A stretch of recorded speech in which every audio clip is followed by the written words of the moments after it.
देशात इंधनाचा तुटवडा नाही, लॉकडाऊनच्या अफवा पसरवणाऱ्यांवर कारवाई होणार. मुख्यमंत्री फडणवीसांचा इशारा. घरगुती गॅसच्या पुरवठ्यामध्ये 70% वाढ. वाढणाऱ्या किमतीचा भार सरकारने सहन केला. फडणवीसांकडून स्पष्ट. 3 महिन्यांनी कदाचित एलपीजी बंद होईल असा केंद्र सरकारच्या पत्रकामध्ये उल्लेख होता. त्यामुळे पीएनजीच्या जास्तीत जास्त जोडण्या करून घेतल्या पाहिजेत. प्रसार झाला पाहिजे. पुरवठा मंत्री छगन भुजबळ यांचं आवाहन.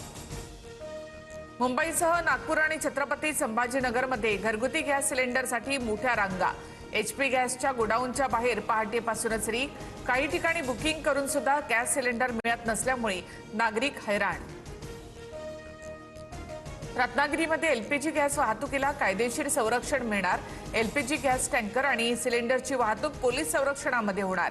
जिल्हा प्रशासनाकडून एलपीजी टँकर वाहतुकीला मुक्त संचाराची मुभा. अडथळा आणल्यास कायदेशीर कारवाई होणार. राष्ट्रवादीचं विलीनीकरण करायचं आहे. त्यांनी सुनेत्रा पवार यांच्याशी चर्चा करावी. त्या निर्णय घेतील. राष्ट्रवादीच्या एका वरिष्ठ नेत्याचं विधान.